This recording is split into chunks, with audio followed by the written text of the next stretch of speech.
The first crack was almost imperceptible, like a hairline fracture in a seemingly flawless vase.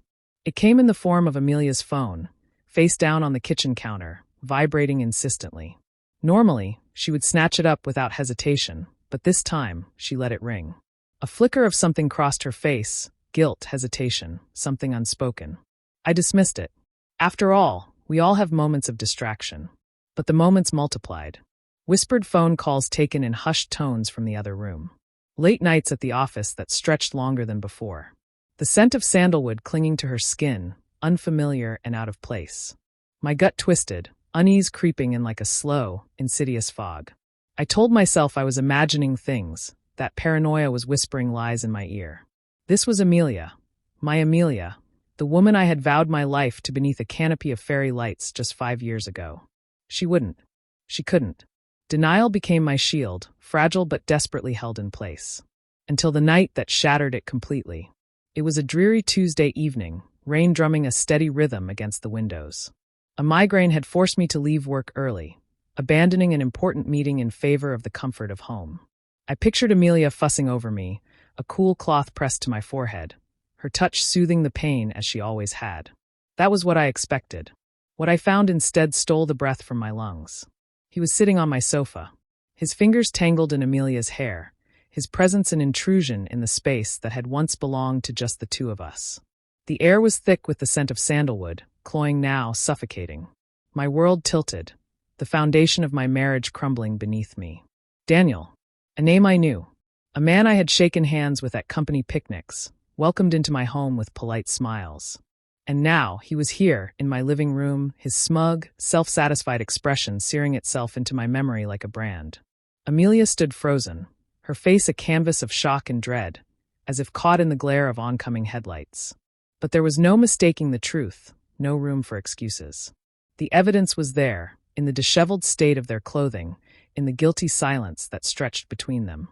The vase, already cracked, now shattered beyond repair. Something inside me snapped. A guttural roar tore from my throat as I lunged at him, fists clenched, vision clouded by a red haze of fury. He scrambled back, a pathetic whimper escaping his lips. And then, just as quickly as the rage surged, something colder took its place, a quiet, calculated resolve. I straightened, my voice like steel. "Get out!" Daniel, still fumbling with his clothes, shot a panicked glance at Amelia. She didn't move, didn't speak. The weight of her silence was heavier than any confession. I said, "Get out." This time, he didn't hesitate. He bolted, leaving behind the remnants of his presence in a careless trail of discarded fabric. The quiet that followed was suffocating. I turned to Amelia, the woman I had loved, the woman I thought I knew. She stood motionless, tears spilling down her cheeks, lips trembling with words I didn't want to hear. "Explain." The word was barely a whisper, a final plea from the ruins of what we once were. Her response was a flood of apologies, of excuses woven from the same tired fabric of every betrayal. Loneliness, neglect, a need for something more. I listened, but her words washed over me, empty and meaningless. The Amelia I had known, the Amelia I had loved, was gone. In her place stood a stranger wrapped in deception. The days that followed blurred into a haze of legal meetings and hollow conversations. The house, once filled with laughter and warmth, now echoed with emptiness. I left, unable to bear the weight of its memories. Work became my refuge, an escape from the ache that gnawed at my chest. But no matter how I buried myself in distractions, the thought of them, of their stolen moments, their whispered secrets in my home, festered like a wound that refused to heal. I wanted more than just to walk away, more than quiet acceptance of the ruin they had left in their wake. I wanted them to feel it, the devastation, the gut-wrenching emptiness, the slow, torturous unraveling of a life once whole.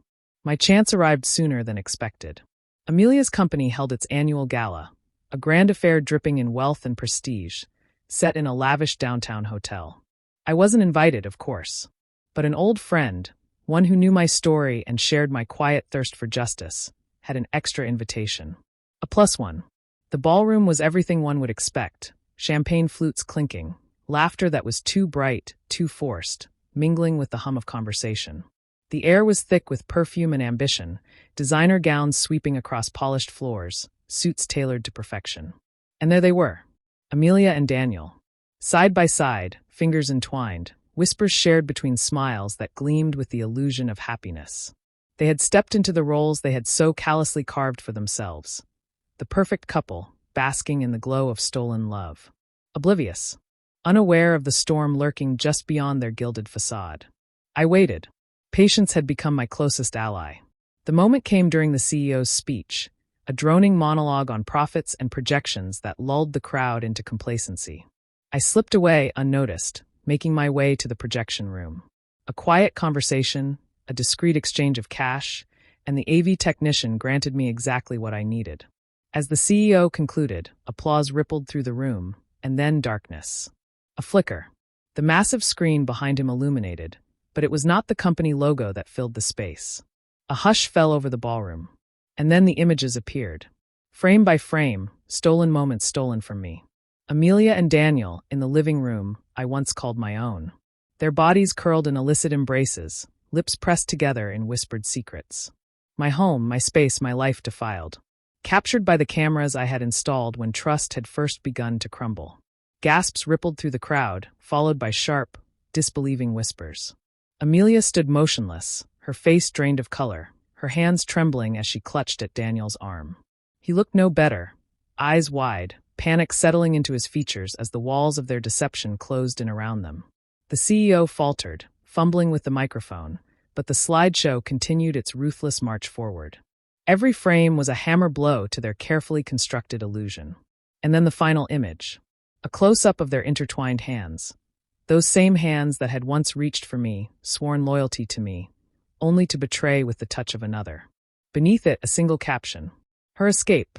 A heavy silence settled over the room, thick with judgment, thick with the weight of truth.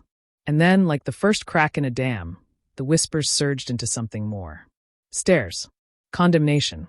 Amelia's colleagues, her friends, even her superiors, all turning their backs, their faces marred with revulsion and pity. The careful respect she had cultivated, the admiration she had once commanded, crumbled in an instant. Daniel, ever the coward, tried to disappear into the crowd, but there was no escaping this. No running from the brand now seared into both their skins. They had built their world on a foundation of deceit, and now, in the span of minutes, it lay in ruins around them. I watched as they fled, Amelia clutching Daniel's arm, eyes darting wildly as if searching for some way out. There was none. The whispers followed them, an unrelenting tide, the sound of their own downfall. I didn't linger. The night air was crisp against my skin as I stepped out of the hotel, inhaling deeply. The pain was still there, nestled deep in my chest, but something had shifted. The anger, the bitterness that had consumed me, had begun to loosen its grip. This wouldn't erase the hurt, wouldn't mend the fractures in my heart, but it was something. A beginning, because the truth, no matter how carefully buried, has a way of clawing to the surface. And justice, no matter how unconventional, can be deeply, profoundly satisfying. My life would never be the same. But as I walked away from the wreckage of their lies, I felt it for the first time in a long while, a flicker of hope. The vase was shattered, but the pieces, however broken, were still mine. And in time, I would find a way to shape them into something new, something stronger, something entirely my own.